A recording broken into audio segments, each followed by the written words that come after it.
We gather here today to celebrate the gift of life and fellowship and love.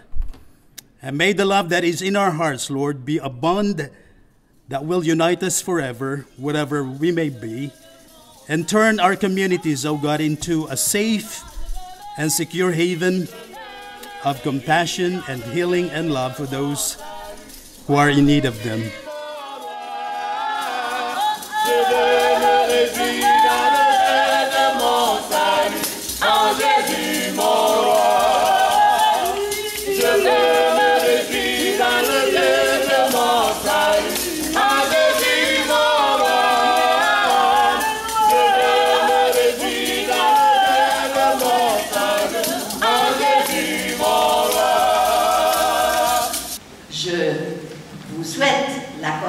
Bienvenue et nous allons vivre ce culte avec notre prédicateur et toute l'équipe qui l'a préparé, à laquelle je dis mes grands merci. Bonne journée du jeune jeune.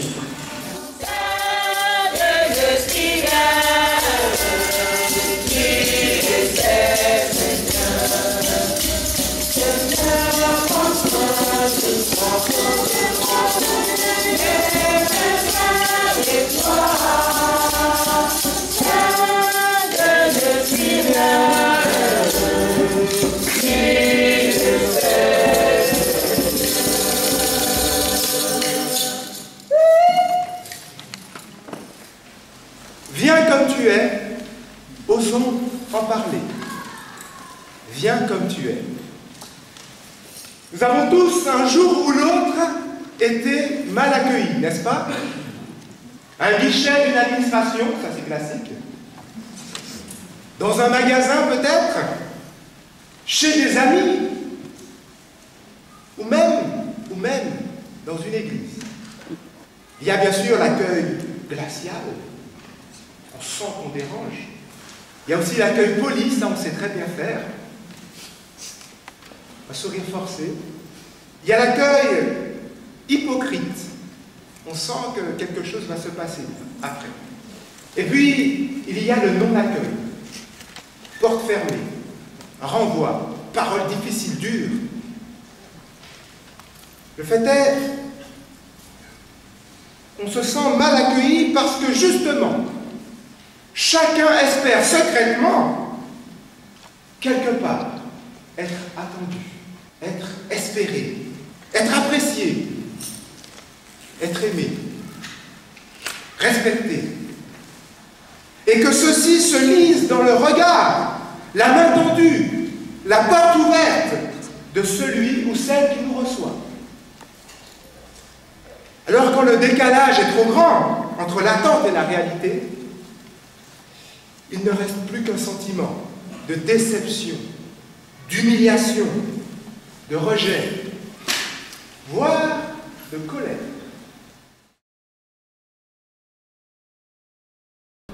Today I'm really happy and proud to see that the program and the agenda is reflecting more your needs than our needs.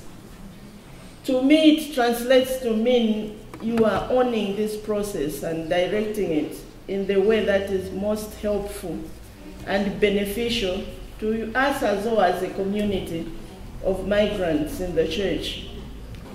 Listen to each other, share each other, respect each other, because everybody has wisdom to share with another person. And there's nobody we can look at and say they don't know anything about the issues that we are going to talk about. In our fight for justice for every person that is created in the image of God, be it called the migrant, refugee, an asylum seeker, or whatever title that divides us, given to any person, the important thing is for us to realize we are all human beings and we are created in the image of God. And therefore, each person deserves respect and the right to express themselves.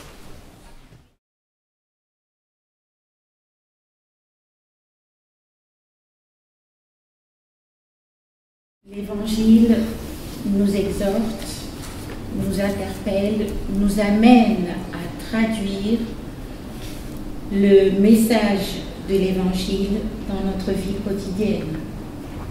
Mais comment? Dans la manière que nous sommes libérés par le Christ qui nous réconcilie à Dieu, nous sommes ainsi aussi libérés à nous tourner envers notre prochain, avec affection, avec compassion et dans le service du prochain. C'est là où réside, selon moi, le lien indirect entre le message de l'Évangile, la Bible et nos actes. Jesús fue con él y mucha gente lo acompañaba, apretujándose a su alrededor. Entre la multitud había una mujer que desde hacía muchísimos años tenía derrame de sangre. Había sufrido mucho, había gastado en muchos medicamentos y no pasaba nada. Al contrario, cada día se empeoraba. Cuando oyó hablar de Jesús, la mujer se le acercó por detrás, ¿no? Y le tocó su capa, porque pensaba que si tan solo podía tocar su capa, podía quedar sana. Al momento, el derrame de la sangre se detuvo y sintió en el cuerpo que ya estaba curada de toda enfermedad. Jesús, dándose cuenta de que había salido poder de él, se volvió a mirar a la gente y preguntó: ¿quién ha tocado mi capa? Sus discípulos le dijeron: ¿ves a tanta gente que te oprime de todos lados y pregunta: ¿quién me ha tocado? Pero Jesús seguía mirando a su alrededor para ver quién lo había tocado con fe. Entonces la mujer, temblando de miedo y sabiendo lo que había pasado, fue y se arrodilló delante de él y le contó toda la verdad. Y Jesús le dijo: hija, por tu fe has sido sanada. Vete tranquila y curada de toda enfermedad. Amén. When we talk about developing confidence in community, Emily was talking about touching Jesus. I think we cannot develop confidence in the community unless we find Jesus in the community. Because where is Jesus? Where is Jesus today? And how can we find Jesus so that we can touch the garment of Jesus and feel his loving presence? Our main aim is to try to reflect more of Jesus in our lives so that we can find Jesus in the community.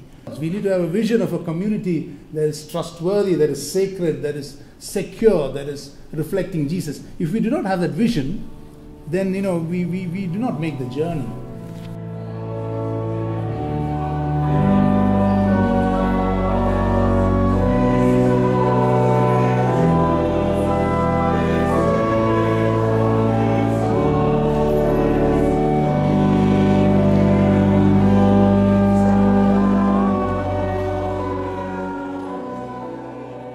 Ça n'existe pas chez nous.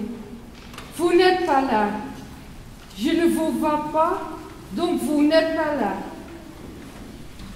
I don't see you. You are not among us. It doesn't exist in our community. I don't see you, so you don't exist. Jésus guérit un aveugle. Il prit l'aveugle par la main et le conduisit hors du village. Puis il lui mit à la salive sur les yeux, lui imposa les mains et lui demanda s'il voyait quelque chose. Il regarda et dit: J'aperçois les hommes, mais j'en vois comme des arbres et qui marchent. Jésus lui mit de nouveau les mains sur les yeux, et quand l'aveugle regarda fixement, il fut guéri et vit tout distinctement. Alors Jésus le renvoya dans sa maison en disant « N'entre pas au village ».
Leemos en el libro de Mateo, el capítulo 8, los versos del 1 al 13. Cuando Jesús bajó del monte, mucha gente lo seguía. En esto se le acercó una persona enferma de lepra, la cual se puso de rodillas delante de él y le dijo: Jesús, Jesús, si quieres, puedes limpiarme de mi enfermedad. Quiero, quedas limpio.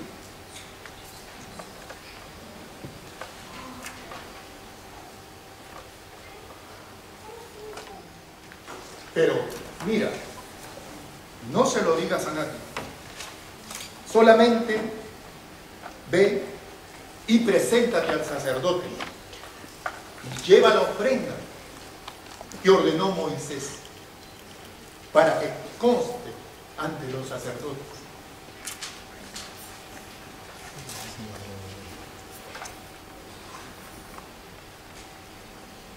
Al entrar Jesús en Cafarnaúm, un capitán romano se le acercó para hacerle un ruego. Señor, mi criado está en casa enfermo, paralizado y sufriendo terribles dolores. Iré a sanarlo. Señor, Yo no merezco que entres en mi casa. Solamente da la orden y mi criado quedará sano.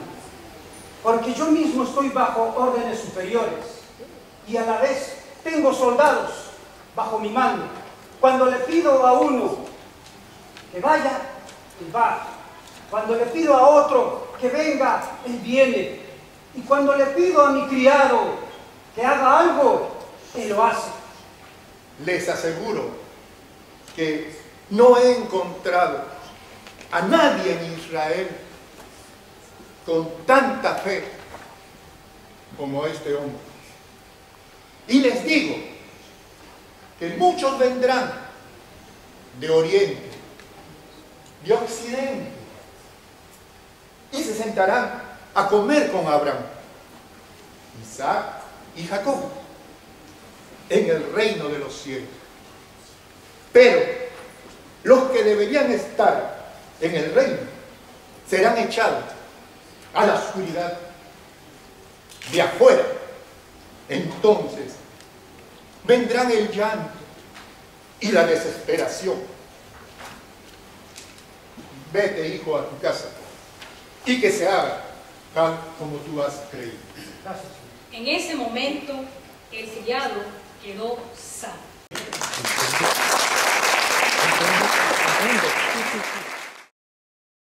The Bible is one item that brings us together as Christians and as churches. It's a main source of enlightenment, empowerment, inspiration in our journeys of faith, and as we engage in God's mission.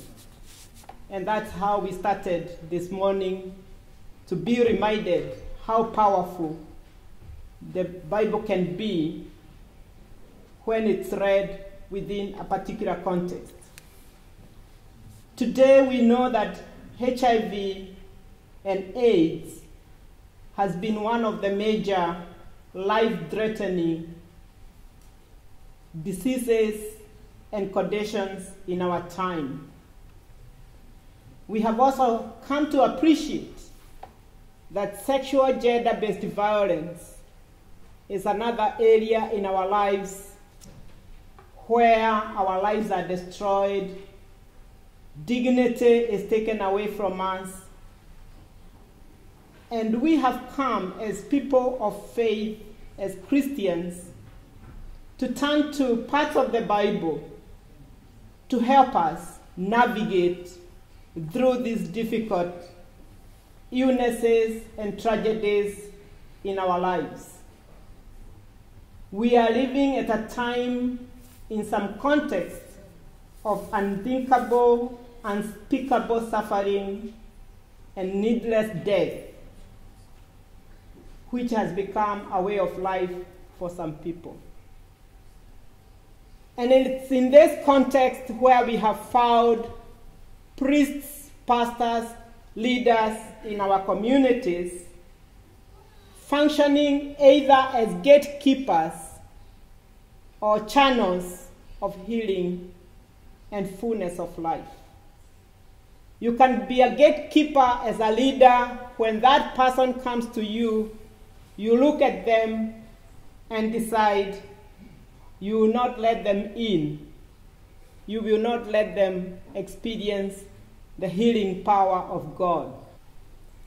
We have known the last 3 decades with HIV how some of us in our Christian communities have stigmatized, excluded, and discriminated people who have decided to disclose their HIV status.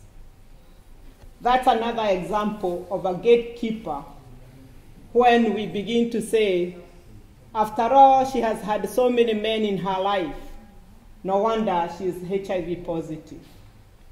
We turn the other side and we fail to listen. How do we as leaders and as Christians receive people who disclose their HIV status or people who are sexually violated? How does this text help us to understand the meaning of authority and how authority should be used in religious communities in light of HIV epidemic.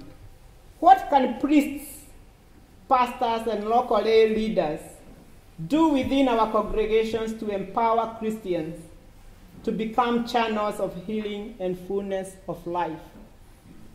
Is another contextual question that you could engage.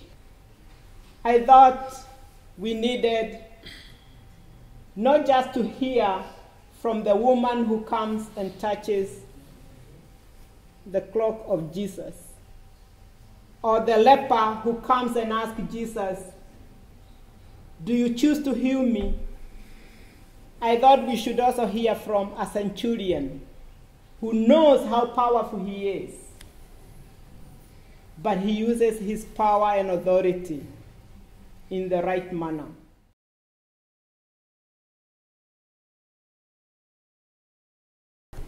Conocer es querer. Es un dicho muy popular en español.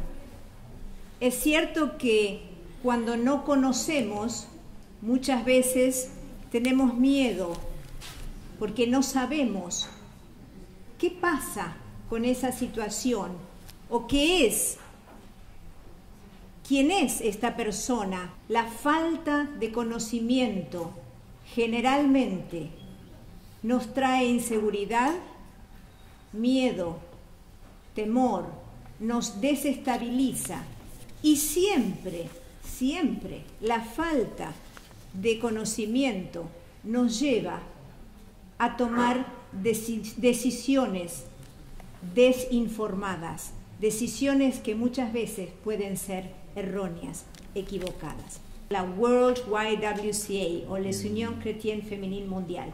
Esta es una organización que tiene más de 150 años y trabaja para que las mujeres, las jóvenes y las niñas en todo el mundo tengan la posibilidad de tomar decisiones informadas, tengan la posibilidad de actuar plenamente y de vivir con plenitud la vida que Dios les ha dado.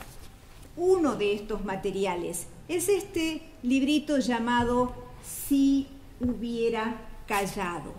Tenemos también un manual de capacitación de mujeres jóvenes para lograr el cambio. Esto es todo por ahora. Que Dios nos siga acompañando, que nos siga bendiciendo en la tarea a la que fuimos llamados y llamadas. Dios no llama a quienes están equipados. Dios equipa a quienes son llamados. Gracias.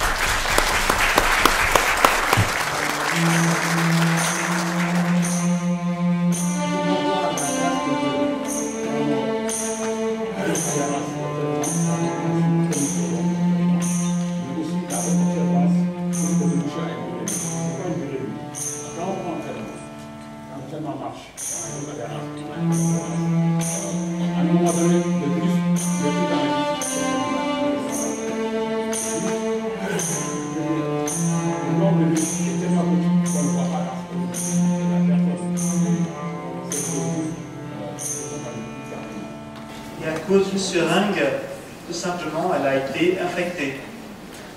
Malheureusement, la personne qui avait utilisé la seringue avant, elle était déjà en phase terminale, elle était déjà en phase sida. Et dans la famille même, dans ma famille même, il y a eu, on va dire, un certain rejet, un mépris.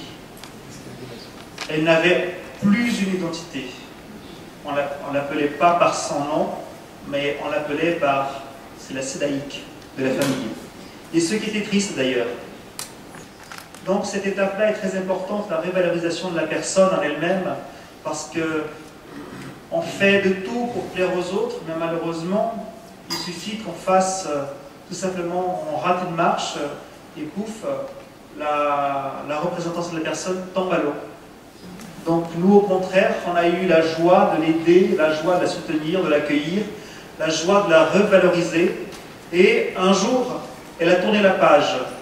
Je ne suis plus malade, je vais vivre ma vie.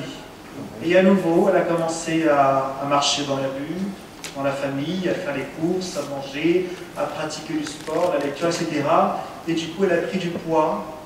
On ne voyait plus cette femme malade, cette femme déprimée, cette femme opprimée elle-même, mais on a vu cette femme renouvelée, cette femme révalorisée.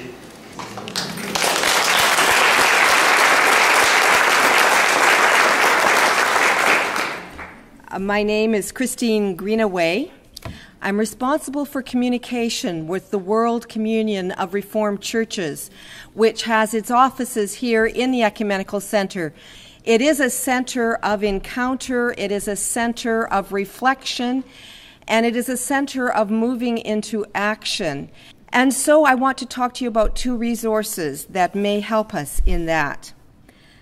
A guide to working with faith-based organizations in the response to HIV and AIDS. What the secular organizations recognized was they were having trouble connecting with faith communities because so many people in the secular world have no frame of reference with a faith group anymore. They didn't know how to address a priest or a pastor. They didn't know what our faith tells us is taboo about sexual behavior. They didn't know how to engage in effective conversation with us and joint projects.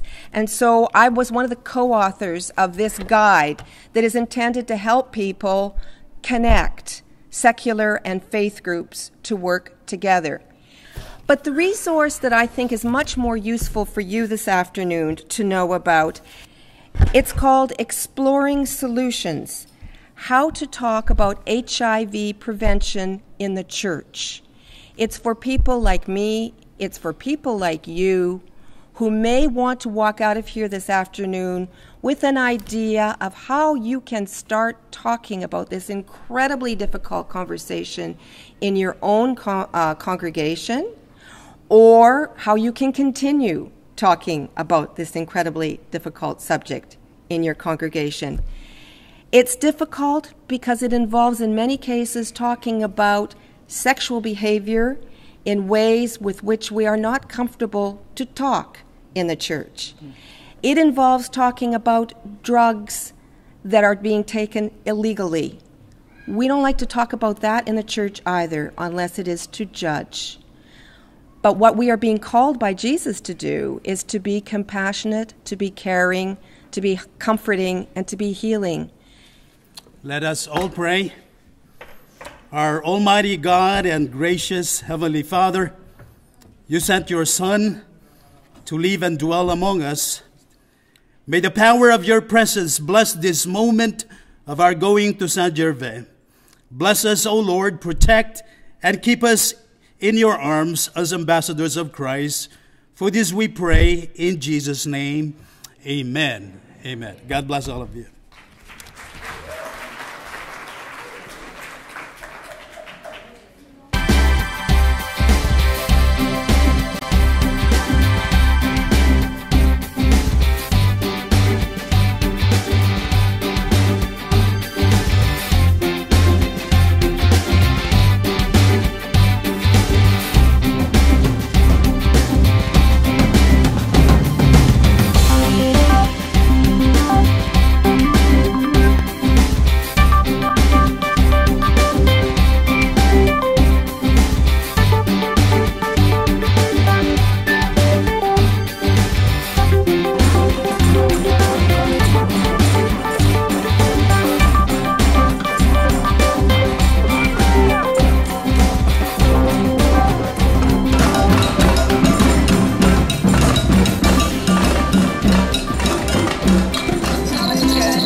¡Este!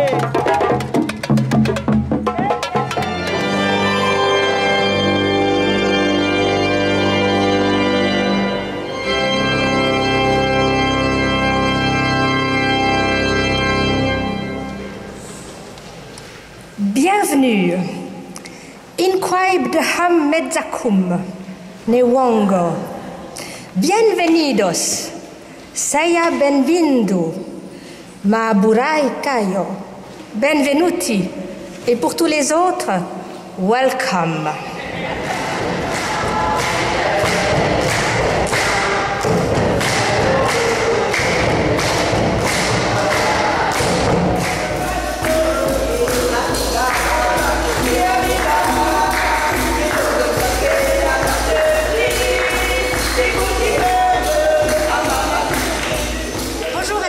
Bonjour ma sœur Sonia. Ça va? Très bien, et toi?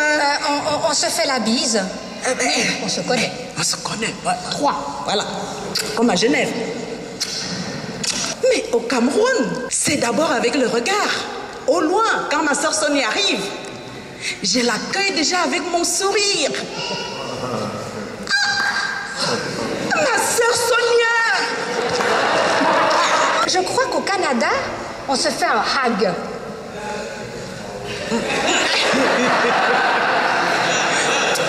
En Uruguay, m'a-t-on dit un bisou. Ah. Ou bien on s'embrasse. Et si on se serre la main, c'est que pour les photos. Ah. Et chez vous?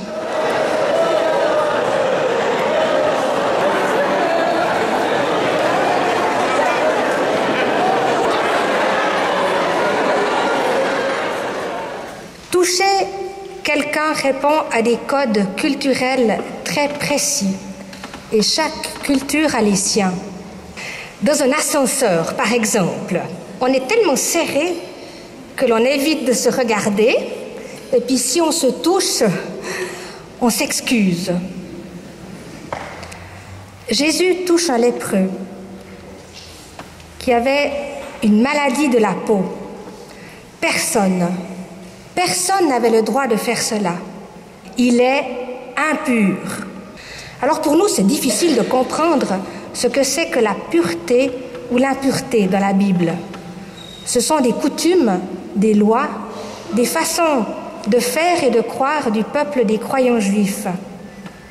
Mais ce que nous voyons bien, ce sont les conséquences de ces lois, de ces coutumes. C'est dramatique pour ceux qui traversent la maladie.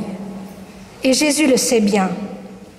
Je crois que c'est ensemble que nous aurons la force et le pouvoir de marcher à la suite de Jésus, avec foi et perspicacité, avec audace, afin de nous engager dans de vrais débats et changements en lien avec les défis de notre temps. Apprivoiser nos peurs pour nous engager dans l'inconnu. Dieu nous y accompagne et il nous bénit. Amen.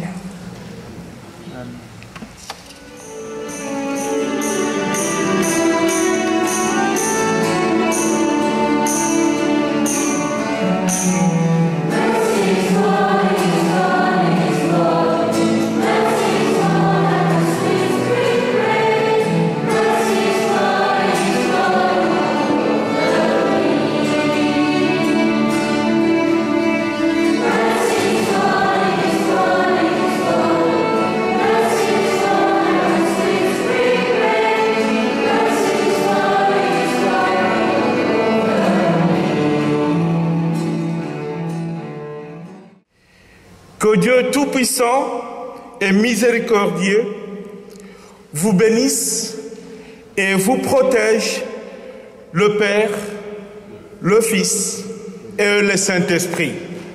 Amen.